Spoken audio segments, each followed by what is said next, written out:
Welcome to the Bill and Gypsy Show. Where we help you turn your wedding dreams of sunshine, lollipops, and rainbows into wonderful experiences that'll create memories that'll last for a lifetime. Mr. Bill Hansen has catered over 10,000 weddings, y'all, starting back in the 1960s. And while he is just now 75 years young, he's not retired, he is refired. His South Florida weddings at Villa Woodbine, Vizcaya Museum and Gardens, Deering Estate, over 500 other venues in the area are sought after by those folks with very distinctive tastes.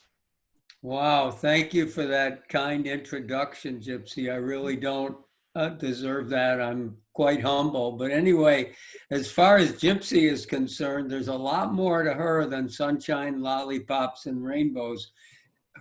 Her vast experience in weddings and events is unsurpassed. She's been in the business since her early days in Hollywood, and she's seen what works.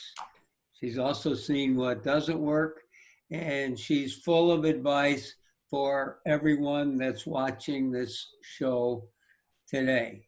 And if you listen to what we have to say, we promise that your wedding will create oohs and ahs from your guests. And those oohs and ahs will be actually captured through pictures, because every picture tells a story. And a great way to tell your wedding story is by how? By stunning images. And today we have a guest, a very sought after in the South Florida area in photography, Miss Patty Nash with Patty Nash Photography, and is actually a very dear friend of mine, and I enjoy working with her, and we all do down here at the Villa and throughout South Florida. So Miss Patty, welcome to the show. Thank you so much for having me. I heard everything that you guys said about each other. I'm like, I'm on the right show. Did you guys got the right person here? Yes. Thank you so much. I really appreciate it. It's a pleasure and an honor to be part of this. No, we're honored to have you, and we truly consider you a strong partner of our catering company. But let's go back to the beginning with you, Patty. In other words, how did you get started in photography? And what were the things that kind of captured your heart and gave you that desire to do it? In other words, you know, what is your why? Like Simon, whatever his last name is, he says, what is your why? So what is your why? So my why is my family, actually. I was in the corporate world, and I was working long hours, and it was a race, a daily race. And I was pregnant with my first son, and somebody asked me, are you not happy? And I said, yeah, I feel like I'm not doing what I'm supposed to be doing. And this friend of mine asked me, what do you would like to do? I said, I would love to be a photographer, but now I have I'm gonna have a son, and I don't think this is the time.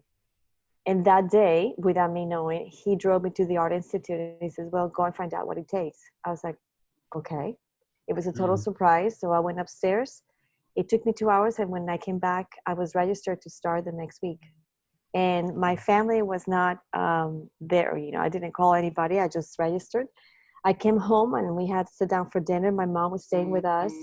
My husband and I sat down for dinner, and my mom was there. And I said, well, today I registered at the Art Institute. I'm going to become a photographer. And it was a shocker for everybody. But my husband is like, but wait a minute, we're having a baby, and you have worked full time. And how is this going to happen? I said, you know what?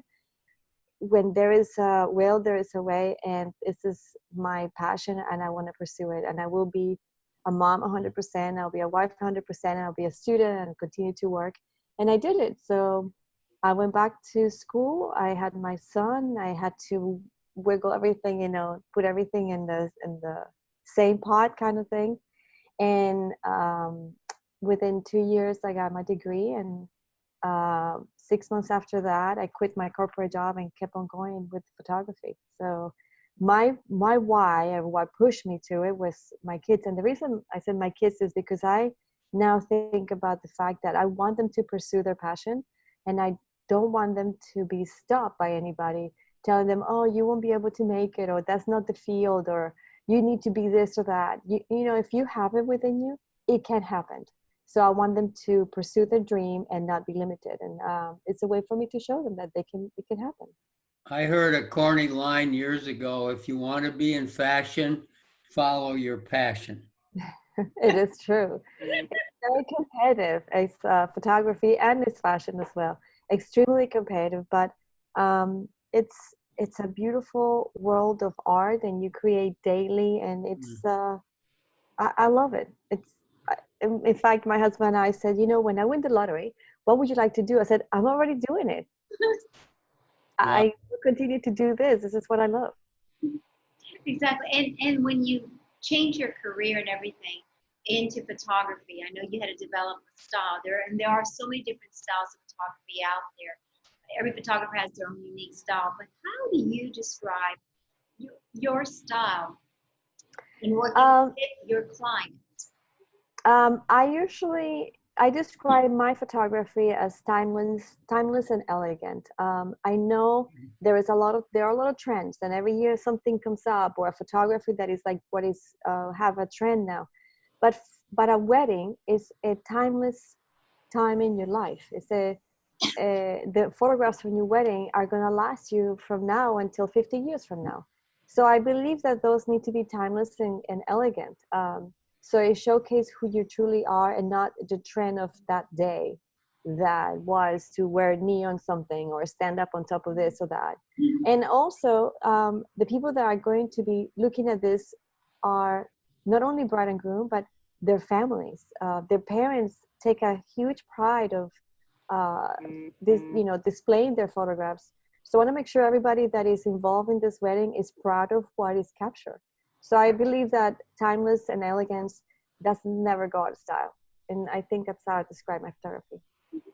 Well, that makes a lot of sense. So let's switch gears a little bit. All that sounds great, but at some point it gets down to budget. Everything boils down to money. We can talk about timeless and elegance and all of those wonderful things, but most couples have some kind of a budget. So maybe you can share with our viewers out there, those thousands of people that are watching this right now, maybe you can share with them some financial guidelines. So how much should they spend on a photographer and videographer as part of their total wedding budget? You mean I'm not going to get the bride and groom that budget is not an issue? I have not yet met that couple yet or Me that neither. family. Me They neither. always Never know. have, yeah, regardless of what they said, oh, it's okay. There is always a budget. There is always a number. I always say that a safe budget for photography is somewhere between 10 to 15% of their overall wedding expense. So Mhm. if they're having a wedding that is $50,000 overall, I expect for them to spend somewhere between $500 to $7,500 in photography. Mhm. That's usually has been the rule for me from the beginning, 15 years ago, and it continued to be the case. Now, you will find photographers that are below that, and you will find a lot of photographers that are above that. Um, and it's up to the bride and groom to decide which way they're going to go. But a safe number is somewhere between 10 to 15% of their overall wedding expense. And No. that's typical that I've seen when it comes to photography budgets. But life changed in March, It and did. my Lord. So now with the current situation with the pandemic and some folks losing their jobs or having to go on a part-time basis and all, how has that affected your rates? Or do you see how that it has affected your rates or just in general photography rates? And do you work with your couples now in getting smaller packages?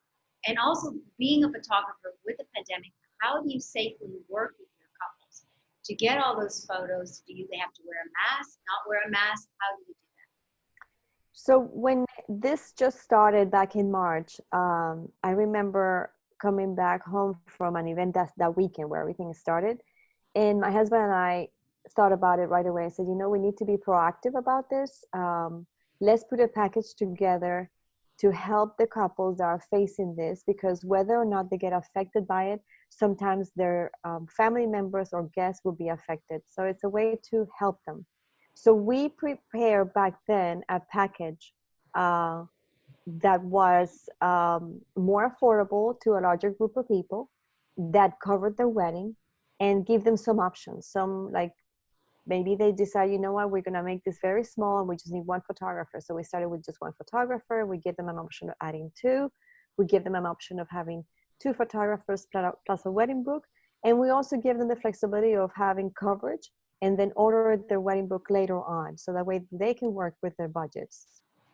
We were very proactive. I believe back then we were doing a lot of Zoom calls with the different planners and designers. And I was sharing this with them. I did email most of the contacts that I have, if not 100%, all of these packages. And the feedback was, wow, this is great. This is the first that I get, that I receive all these options, and it's good to present them to our couple. So that worked.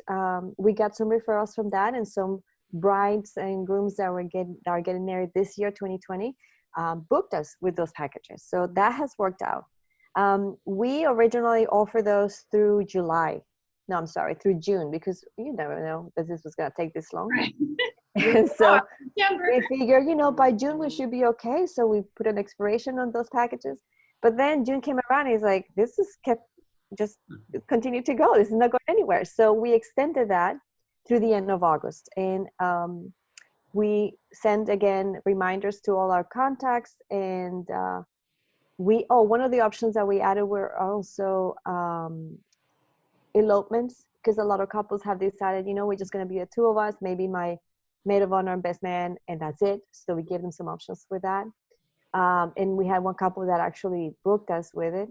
And we reviewed them again late July, beginning of August, and we gave them an expiration of end of August.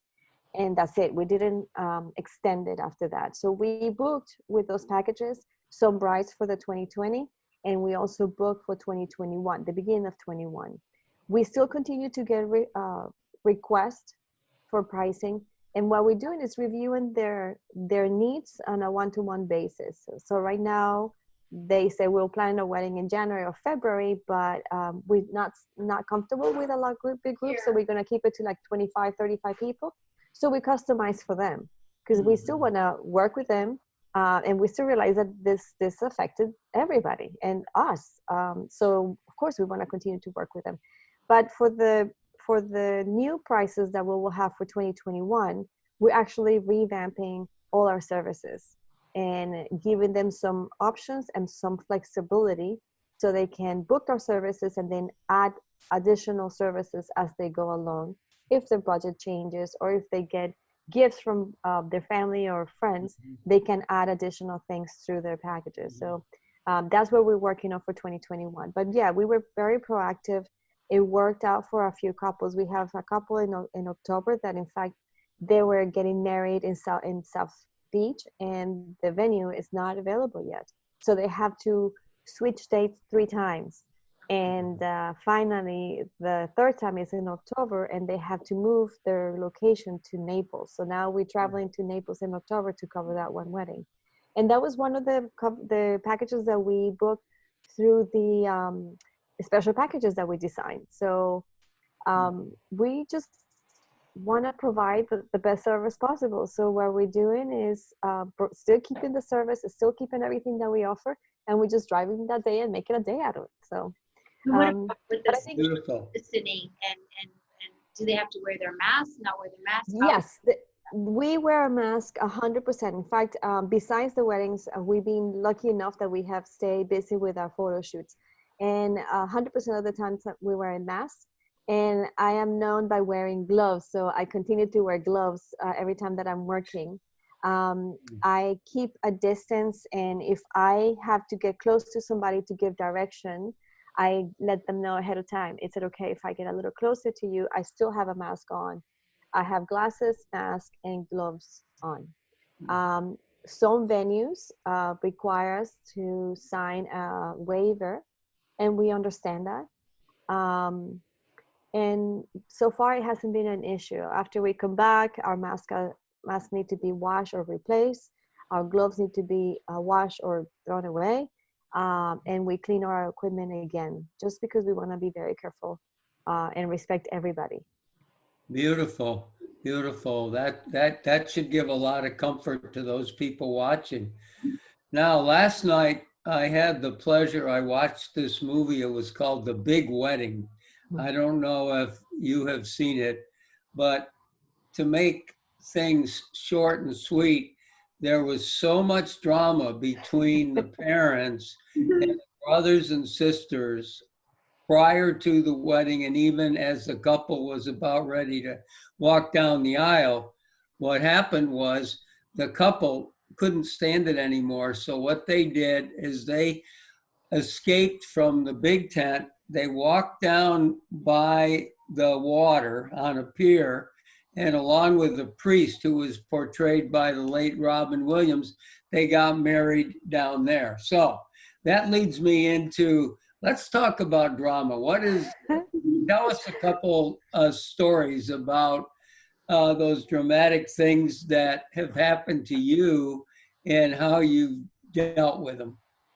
I I have dealt with a lot of drama. I think a wedding brings the best and the not so good in people. And it's because of the stress, and they're looking to, they have such a high expectation of themselves that it's hard. They get nervous. They just, all their emotions are going on. There's so many people. They're the center of attention. The bridal party are their best friends. Sometimes the best friends wants to be the center of attention.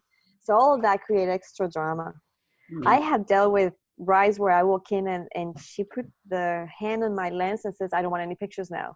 I'm like, what am I supposed to be? Photographing the bride. So I said, okay. So I just needed to take it easy, photograph other things, come back to her, ask her if she was better. But you need to be patient and be aware that sometimes people handle that stress in a different way.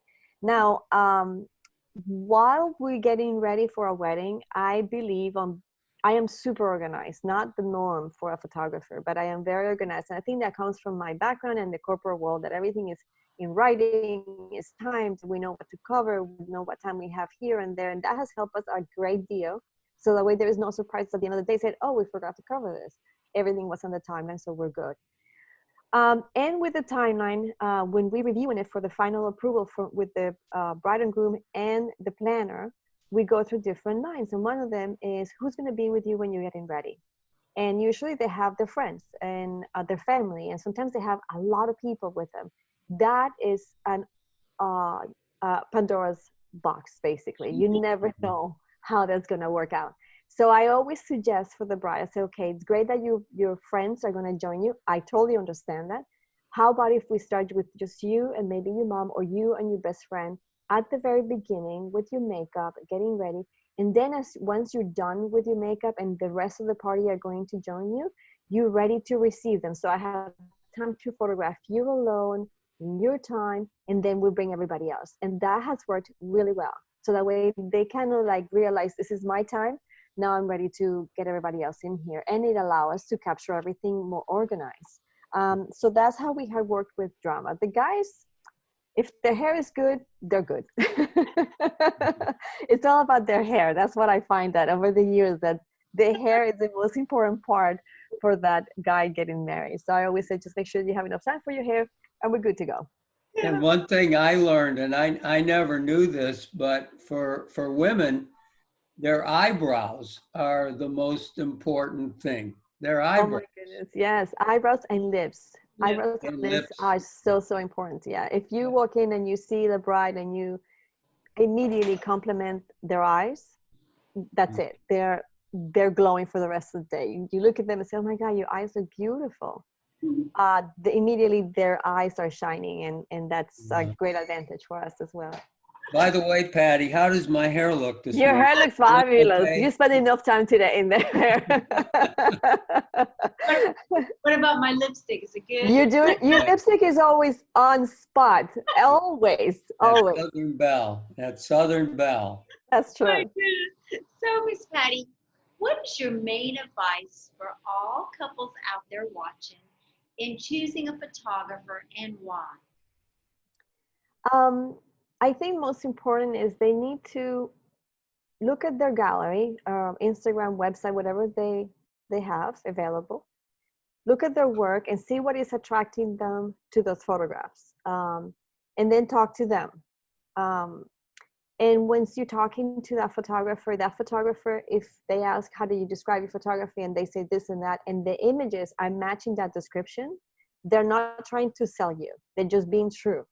And that is very important, because if if I make a mistake of selling whatever is it that that bride is looking for, it's not fair for her or for me. I just want to make sure that we're both happy. So if I describe my photography exactly how it is, she decides if I am the right person for her or not. And I think that if that person is listening and the images and the description are a good match, then she's in good hands.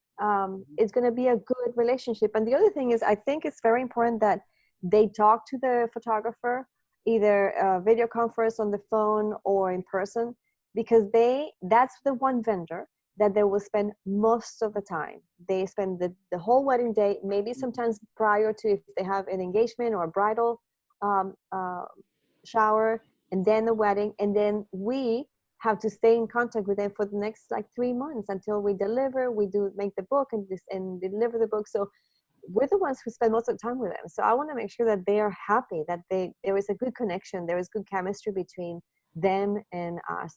I encourage every couple that look at their galleries, see what is attracting them to them, and ask them how they describe it, see if it's a good match, and feel a good vibe. If it's just recommended, somebody told me and I'm just want to contract you, I'm like, but did you look at my pictures? Did you like what you see? Because it's important. I don't want to cover a wedding and at the end be like, oh, this is not what I wanted. It's like, what do you mean it's not what I wanted? So I encourage every couple to build that relationship, to look at their work and then contact them and have a good conversation. Not only of how much is it, but, tell me about your photography. What did you like? How does it work? What is your process? And that one question, how do you describe your photography, is key, I think. If it's a good match between what you see and what you hear, you got a person that is being honest to you and to themselves. And I want to say, several years ago, I used one of your images for all these billboards for the Enchanted Bride's bridal show. And that billboard was such a hit. And I just loved every time I was driving on the interstate or downtown Nashville, Broadway or whatever, and I would see the big billboard. Oh, it was stunning. I actually used it for 2 years in a row because it was that much of an impact. So thank you. Thank you so much. I remember the ads that we had in your magazine. We had a one-page ad and I loved it. I remember people coming sometimes with the magazine and said, did you photograph this? I said, yeah, that's my picture. It's like, great, I want something like that. I said, perfect. you got the right place. Yeah. So thank you so much. We got to work early on and it was a fabulous experience. Thank you, Gipsy. Well, Patty, I'm sure that the couples that are out there watching this and who are planning to be wed shortly, I do hope that they will give you a buzz and see if you're the right photographer for them. Fingers crossed. Fingers crossed, I know. And obviously you've got more photos to take and things to do, so we don't want to take any more of your time. So I simply want to say thanks, and we truly treasure our relationship with you in the past, in the present, and also in the future. So for all you loyal viewers out there, next week, we're going to have another great expert on our show. So be sure to tune in. And also, let's see, if you like what you saw, do me a favor, do Gipsy a favor, do Patty a favor, do us all a favor and like us. And if you really liked it, why don't you subscribe to our channel? Because we need more followers. We're always trying to grow this and hopefully that we're providing the right information. So Thank you so much. I really appreciate it. Thank you both of you, Gypsy and Bill. Thank you. Okay. Thank And you.